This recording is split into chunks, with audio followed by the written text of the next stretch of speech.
A man wakes up in a mysterious cave, completely unsure of how he ended up there. As he tries to piece things together, memories flood back of being struck down by a demon's sword and dying. He realizes this must be in the isekai, though he has no idea how or why it happened, or even what he has become. Confused, he instinctively accesses a system menu and discovers his new form, an S-rank Behemoth, known in human legends as creatures so fearsome that entire armies are needed to defeat just one. The revelation leaves him excited. In his previous life, he was a knight devoted to protecting humanity. Now with this monstrous form, he feels an intense internal conflict. Searching for answers, he approaches a lake in the cave. But as he gazes at his reflection, he doesn't see a terrifying behemoth staring back. Instead, he sees a tiny kitten. Shocked, he lets out a scream so loud it echoes across the city. The next morning, as sunlight spills across the land, Elf eagerly opens her bedroom window. She quickly changes clothes, grabs her twin swords, and prepares to set out for the day. Back in the cave, the kitten is struggling to come to terms with his new life. Still, he feels a sliver of gratitude for this second chance. His thoughts are interrupted by the appearance of a slime, a common E-rank creature.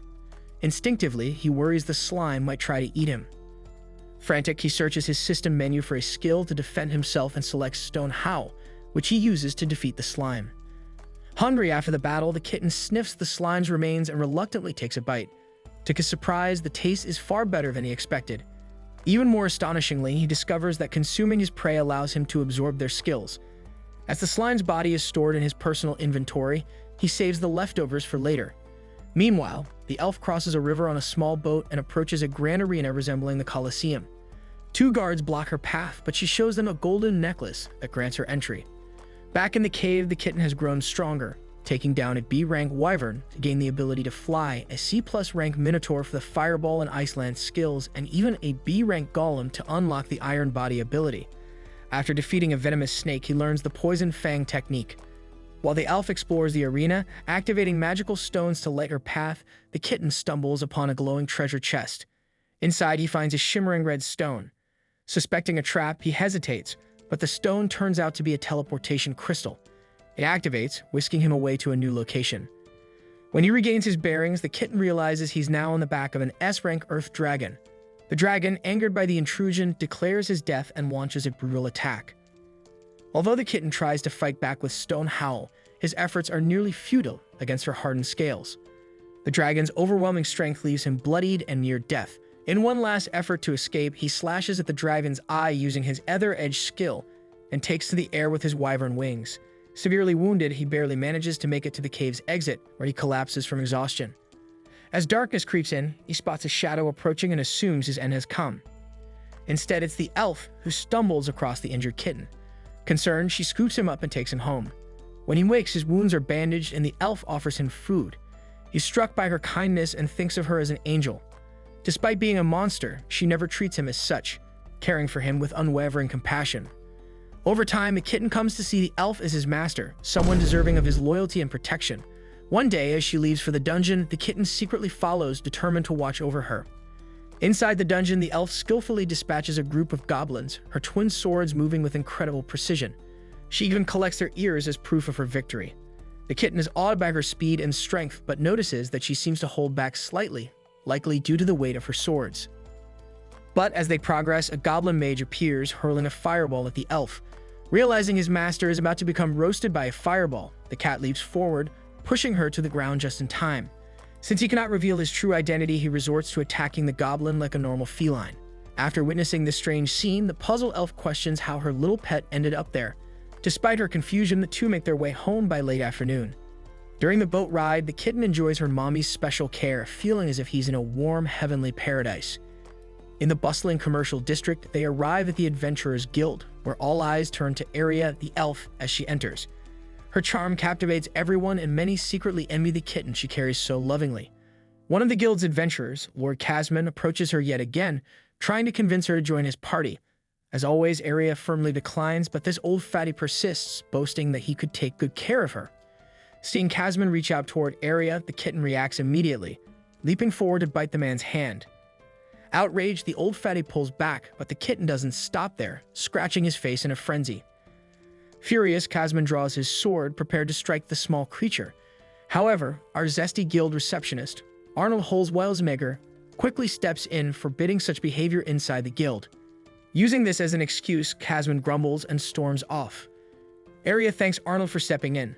The other adventurers also praise Arnold's actions, impressed by her fairness. Observing Aria with her kitten, Arnold jokes that the little one is like a knight in shining armor protecting his princess. She explains that the kitten saved her twice, and to honor his bravery, she decides to name him Tama, officially adopting him as her pet. Hearing this, Tama feels a deep sense of relief. He now has a permanent home and no longer needs to fight for survival in random caves. Later, Aria hands over the goblin ears as proof of her completed mission, and Arnold assures her that with such results, she's on track for a promotion. As the elf pets Tama, her hand unintentionally grazes a particularly sensitive spot, causing the cat to react dramatically, which creates quite the commotion in the guild. Hours later, Aria, slightly drunk, complains that her kitten doesn't pay her enough attention. She jokingly warns that if Tama doesn't behave better, he won't be allowed to bathe with her. True to her word, Aria eventually takes Tama to bathe with her. Despite his efforts to maintain the composure of a noble knight, the situation presents several awkward challenges. During their bath, Aria shares a heartfelt story. She confesses her desire to grow stronger, inspired by a time when her village was saved from demons by the appearance of a holy sword. From that day, she vowed to be as strong as the hero who wielded it. Hearing her story, Tama recognizes the holy sword she describes as Alicia, a legendary artifact tied to the heroine of this world. Wanting to comfort his master, he nuzzles her face gently. Another day, as they walk through the streets, Tama notices how beloved Aria is by the townsfolk, who greet her warmly.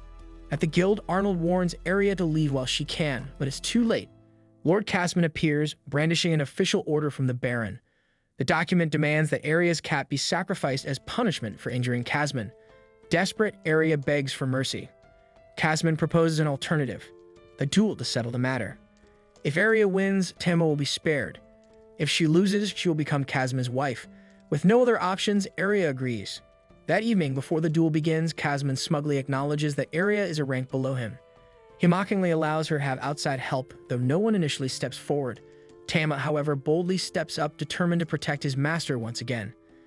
Casman laughs at the sight of the kitten, but Arnold reminds everyone that Tama truly acts like a knight in shining armor. The fight begins, and Aria activates her acceleration skill to outmaneuver her opponent. Casman counters, landing a powerful kick to her ribs. The elf retaliates with a kunai, but Casman deflects it with his durable cape. Amid the battle, Casman taunts Aria, claiming her hands would be better suited for kitchen work than wielding a sword. Tama struggles to resist the temptation to unleash a fireball or ice spear at Casman's smug face. As the duel intensifies, Casman disarms Aria, advancing toward her with a predatory gleam in his eyes. Just as he's about to strike the finishing blow, Tama intervenes, using Iron Body to block the sword. He follows up with Stone Howl, sending Casman flying. In a twist of fate, Casman lands on a stray sword, which strikes him painfully in the groin. With Casman defeated, the crowd cheers, celebrating Tama as an elemental cat. Arnold declares Aria the victor, and Tama reflects on what just happened.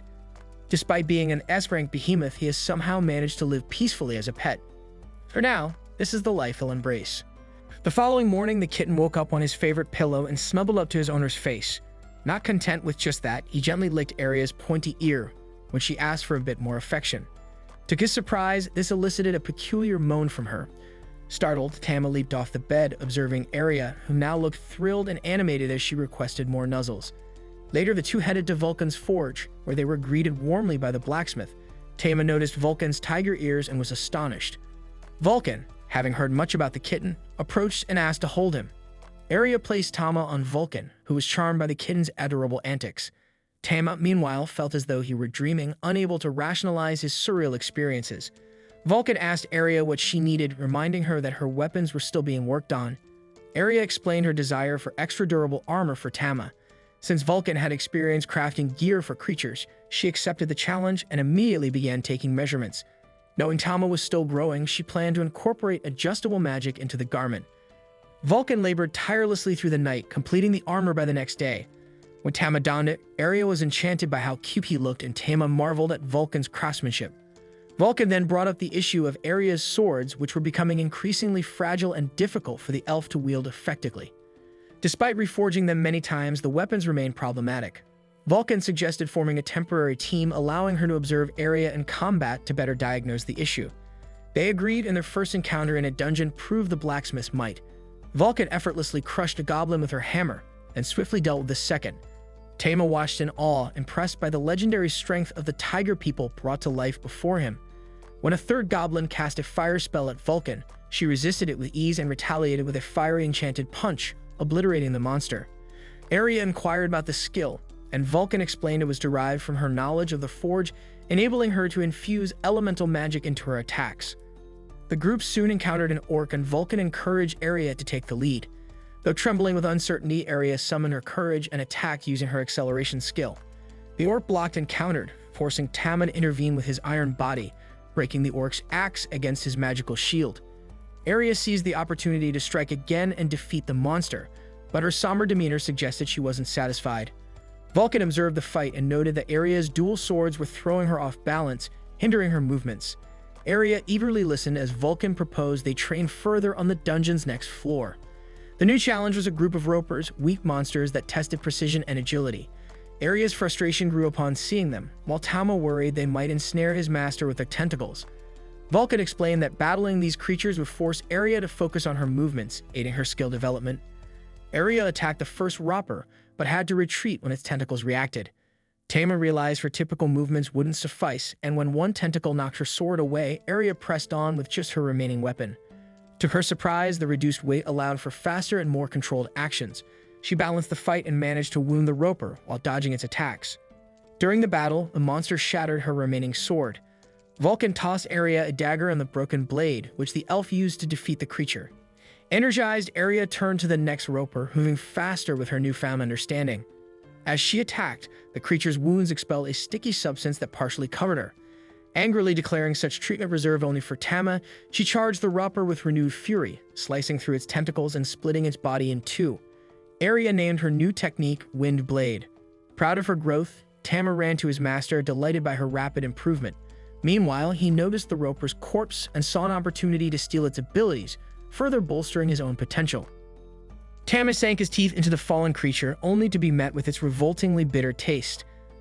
Despite this unpleasant experience, he acquired 3 unique abilities: the power to summon tentacles, an infinite mucus spray, and the unsettling ability of crossbreeding. Meanwhile, Arya was furiously stabbing the monster's remains, her anger unabated at the transgression it dared commit, something she believed only Tama was entitled to do.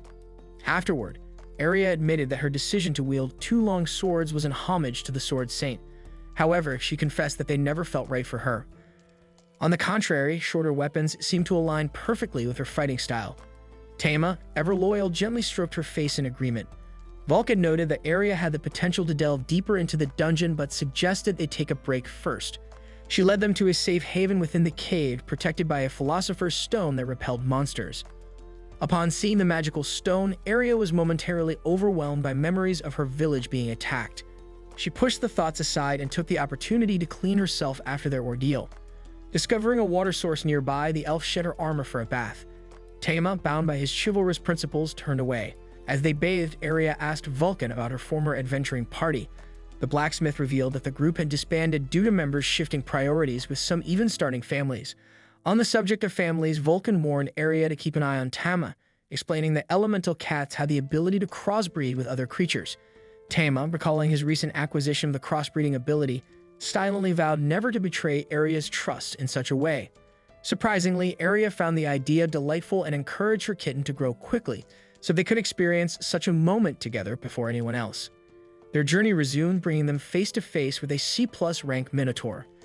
Arya hesitated at the sight of such a formidable foe, but Vulcan assured her that this would be her ultimate test, with Vulcan intervening only if absolutely necessary. Summoning her courage, Arya charged the Minotaur and attempted her Wind Blade technique, but the attack barely grazed the beast.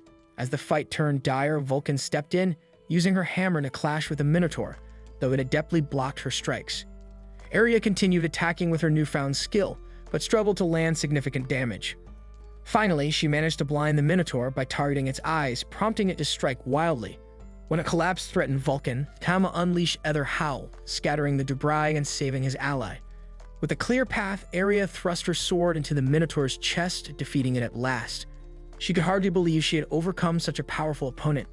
That evening, the group returned to the guild, where Anna, the receptionist, congratulated Arya on her victory and promoted her to C rank. Overjoyed, they headed to the tavern to celebrate. Amid the festivities, Vulcan proposed forming a permanent team, playfully citing her responsibility to maintain Tama's honor. Tama, ever intuitive, placed his paw on Aria's hand, nudging her to accept the offer. Their celebration lasted into the night, with Aria and Vulcan eventually passing out in bed, inadvertently pinning Tama between them. Unable to sleep, the kitten reflected on his status and noticed an option to evolve into a second form. This revelation left him conflicted. Should he transform into a mighty behemoth or remain a kitten to stay by Aria's side? The next day, while still in his kitten form, Tama accompanied Aria on their walk when they encountered two men assaulting a young girl, accusing her of theft. Recognizing the elemental cat on Aria's shoulder, the men fled in fear. Aria comforted the girl, Lala, who revealed she had no family. Compassionately, Aria took her to a nearby church, where the children greeted her warmly. The resident nun promised to care for Lala, and Tama, witnessing Aria's kindness, reaffirmed his resolve to protect her and everything she cherished. Later, the group visited the guild, where Anna delivered grim news. The city of Leonard had been plagued by disappearances linked to demons, with no victims ever returning. Determined to uncover the truth, Aria pressed Anna for further details about the troubling events. Aria immediately sought Arnold's insights on the case, her determination igniting concern in Vulcan, who doubted the elf's ability to handle such a daunting task. However, Aria's resolve to act before more lives were lost moved the blacksmith, who offered her full support. Arnold noted that given the situation, it wouldn't be surprising if a mercenary company sought to recruit them soon. At that moment, a young man clad in a tunic entered the guild. Introducing himself as Cedric, he was quickly recognized by the adventurers as the Duke's eldest son, renowned for overseeing Lewin. Cedric greeted Vulcan warmly, promising that they would soon fight alongside one another. Aria remembered Cedric's role during the Ragnarok War, where humanity battled against the demons. Despite devastating losses, their victory was credited to a boy known as the Grand Mage, a legendary hero who led them to triumph. Although the group was optimistic, Aria worried their numbers were insufficient to confront the looming dangers. Arnold, captivated by Cedric's charm, assured her of his exceptional capabilities. Curious about their bond, Aria asked if they were a couple, and Vulcan confirmed it, leaving Tama unsure of how to react. As they returned home, Tama noticed his master's unease about their perilous mission. Offering comfort, the cat licked Aria's face, and she responded with a gentle kiss. Along their journey, the group encountered new allies: Danny, a silver-haired swordsman; Howard, a humanoid monster; Kimi, a fiery redhead; and Marietta. Aria introduced Tama, whose charm quickly won everyone over. Marietta even took turns carrying him, much to his delight. However, their peaceful journey was disrupted by a group of orcs blocking their path. Cedric tasked Danny with handling the threat, and the swordsman dispatched them effortlessly without revealing any special techniques. When Vulcan inquired about his abilities, Kenna confirmed that Danny hadn't used any, leaving Aria awestruck by the sheer power of the Ragnarok heroes. As night fell, they reached Leonard Village, where the townspeople welcomed Cedric with gratitude. One villager explained that many residents had gone missing and a search party had vanished in the nearby ruins. Another girl had been taken just the night before. This reminded Aria of the invasion of her homeland. The village leader expressed hope in Cedric's knights, as they were Leonard's last line of defense. Recognizing their exhaustion, the villagers prepared a hearty meal for the group. Later, at their lodging, Aria asked her companions about their motivations for becoming knights. Danny revealed that he had joined to help his impoverished family. Howard shared a similar story, while Kinney explained that her goal was to afford medicine for her sister. Marietta's mission was to free her father from slavery. Hearing their stories, Tama noticed the sadness behind their reasons, and even Aria regretted bringing it up. However, the knights expressed no shame, emphasizing that they had overcome their hardships and found purpose in their roles. Cedric, on the other hand, admitted he had no interest in love or family obligations. As the Duke's son, he had joined the order out of a lack of direction and found fulfillment in battling monsters. After their meal, the group prepared to bathe. While the girls washed, the boys, driven by curiosity, tried to sneak a peek. Tama caught them in the act and sent Danny and Howard running with a fierce scolding. As the group regrouped, Cedric reflected on his companion's excitement for the journey, a feeling he struggled to share. After bathing, the adventurers ventured into the Leonard Labyrinth, unaware that they were being watched. Hidden in the shadows, a creature observed their every move, viewing them as mere prey, but it knew the time had come to grow stronger and carry out its plan. The adventurers soon encountered a pack of wolves blocking their path. Howard, acting as the tank, raised his massive shield and taunted the wolves to draw their focus, creating an opening for his allies. Cedric demonstrated flawless swordsmanship, while Aria joined the battle, unwilling to lag behind. Tama, noticing the wolves' unusual weaponry, considered using a powerful roar but chose instead to launch a water-based attack. His precise strike felled one wolf, followed by two more, leaving his companions astonished. The lurking creature, stunned by the adventurer's swift victory, particularly Tama's elemental prowess, realized it couldn't let them advance further without intervention. It prepared to face them directly if the situation demanded. Back with the heroes, everyone was amazed by Tama's elemental powers. Arya, clearly impressed, couldn't help but voice her admiration for Tama's strength, though her words came out oddly. The group soon entered a chamber heavy with an oppressive atmosphere. Cedric signaled for everyone to stop. Emerging from the shadows, Beryl Astaroth, the labyrinth's master, revealed himself, proclaiming their journey would end there. He identified himself as a demon survivor seeking vengeance for his fallen kin. When Dany accused him of attacking Leonard for revenge, Beryl dismissed it, stating Leonard was only the first step in a far grander plan. With a wave of his hand, Beryl summoned a group of trolls and launched his attack. Sensing the imminent threat, Cedric ordered the group to scatter. Beryl conjured a barrier separating Tama from the others. The first troll charged at Tama, who countered by ripping off its arm. However, to his dismay, the limb regenerated instantly. Surrounded, Tama trusted Cedric to lead the others while he focused on survival. Cedric, his sword glowing with dark magic, advanced with a smirk. Laughing, he tore through two trolls with brutal efficiency, ensuring they couldn't regenerate. Beryl's expression darkened as he recognized the magic, power once wielded by the Grand Mage during the Ragnarok War. Meanwhile, Tamon attempted a stone-based attack, but it barely scratched the trolls, who healed almost immediately. Realizing his current strategy wouldn't work, Tama retreated, debating whether to evolve into a stronger form. Evolving, however, would sever his bond with Arya. Unwilling to lose that connection, he unleashed a powerful flame-based roar, incinerating the trolls and halting their regeneration. His flames proved effective and the trolls were defeated. Infuriated, Beryl prepared for a counterattack. Vulcan, the blacksmith, intervened, wielding his hammer. Beryl deftly evaded the swings and parried Arya's knife strike, mocking Vulcan's slow attacks. In a calculated move, Vulcan kicked up a cloud of dust to obscure Beryl's vision, giving Arya an opening to strike. Beryl initially shrugged off the wound as insignificant, but light radiated from Arya's enchanted blade, amplifying the damage and forcing him to his knees.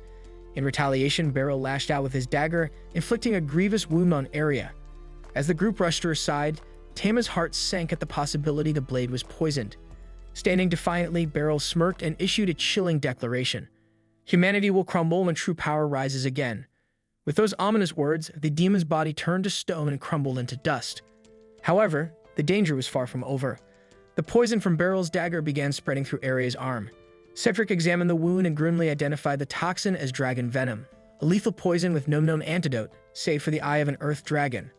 The group debated hunting the creature, but Cedric warned that time wasn't on their side. As Arya's pain intensified, Tama, overwhelmed with guilt and desperation, bolted out the window. Tama recalled how Arya had once saved his life and vowed to return the favor, even if it cost him everything. He raced to the ruins where he had been reborn as an elemental cat, knowing the Earth Dragon. The very one that had taken its left eye was his only hope. The Earth Dragon greeted Tama with a mocking tone, surprised to see him return after fleeing before. This time, however, Tama stood firm, determined to defeat her. Deep down, he understood his current power wouldn't be enough. With no other choice, he made the ultimate sacrifice, choosing to evolve into a full behemoth.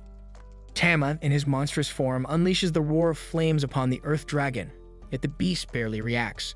Instead, it counters fiercely, shattering Tama's defense with a devastating headbutt before sinking its fangs into his neck, nearly ending his life. Confident of victory, the dragon lets its guard down, unaware that this was Tama's plan all along. Feeding defeat, he seizes the opportunity to strike back, using Flame Edge to slash the dragon's eye with his fire-coated tail, delivering the finishing blow. Wasting no time, Tama retrieves the eye for his master. However, his feline form unexpectedly returns, leaving him puzzled but aware that there's no time to dwell on it. He swiftly stores the Earth Dragomus in his inventory and flies back to his companions. Meanwhile, Arya enters the final stage of her poisoning, her body nearing its limits. As she teeters on the brink of death, Vulcan and the others watch helplessly, their sorrow palpable. Suddenly, a thunderous noise shakes the ground.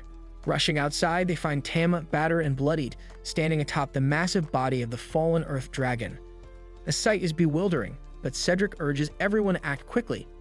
Arya is treated, though the pain is unbearable. As she drifts into unconsciousness, she relives a traumatic memory from when she was 13. Her village had been attacked by demons seeking the Philosopher's Stone, slaughtering those who resisted.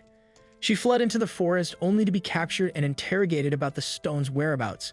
The encounter was seared into her memory. She could still recall the overwhelming fear and the unsettling warmth that enveloped her. As the demons advanced, weapons drawn, an elemental cat suddenly appeared, facing them head-on. Aria believes that moment was when her love for cats began. Though she barely survived, the event shaped her. During her recovery, her friends remained by her side, offering unwavering support. Arnold, fearing he might have lost her forever, embraces her tightly, unable to hold back his tears.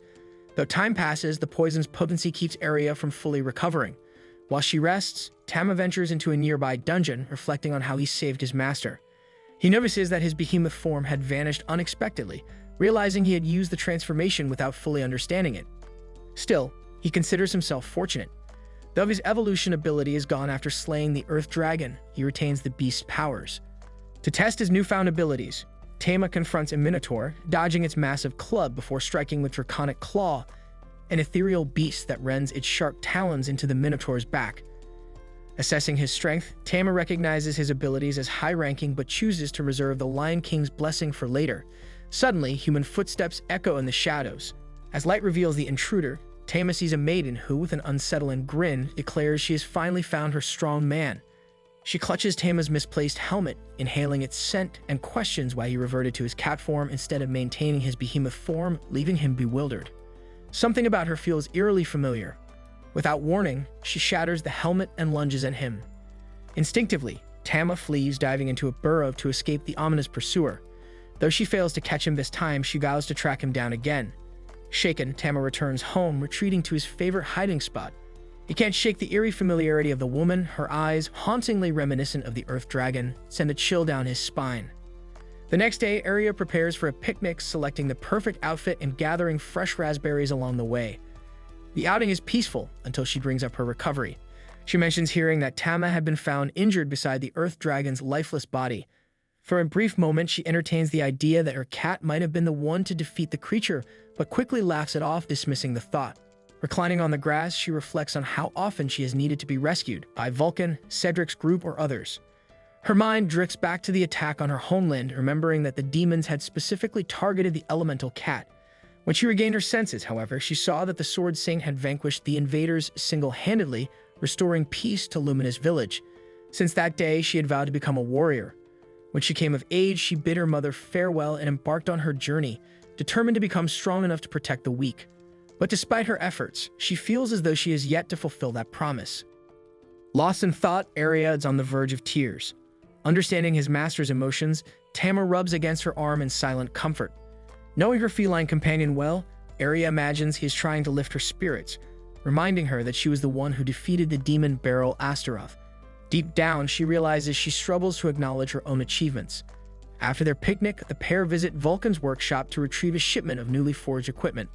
Thanks to the reward for slaying Astaroth and the profits from selling items looted from the trolls under his command, Aria has amassed a small fortune. She invests in weapons and armor crafted from the legendary orichalcum, prized for its extreme durability and lightness. As she dons her new gear, the perfect balance of steel and orichalcum makes her feel truly protected, ready for whatever challenges lie ahead. As the trio sets sail toward the dungeon, Tama bestows upon the group the blessing of the Lion King, enhancing their resistance to fire and ice while making their bodies feel lighter. Aria is certain that her loyal companion is focused on supporting her recovery and ensuring she remains in peak condition for the expedition. During their journey, the team encounters a goblin and Aria immediately springs into action. Even without using her acceleration technique, her speed is so overwhelming that the monster doesn't even have time to react. Its head is severed before it realizes the danger. After swiftly dispatching the creature, Aria takes a moment to admire the quality of her newly forged gear, crafted by her blacksmith friend, as well as the supportive buff from Tama. However, sinister laughter echoes through the air once more. It is the crazed woman who had pursued Tama the previous day. She boldly declares that it is her destiny to be with him. Aria, wary of her presence, questions if she is an adventurer from the ruins, but Vulcan doubts that her outfit fits the role. The woman, however, dismisses any knowledge of ruins, stating that she was born from the shadows, has no name, and remembers nothing, leading Vulcan to suspect she suffers from amnesia. Desperate and wild, the woman makes her intentions clear. She desires the strong cat. But Aria quickly points out that Tama is merely a kitten and incapable of siring offspring. When Tama interacts with Aria's melons, the pursuer grows frustrated, realizing that he already belongs to someone. Despite the woman's erratic behavior, Aria offers her shelter, recognizing that her vulnerability could make her a target for slavers.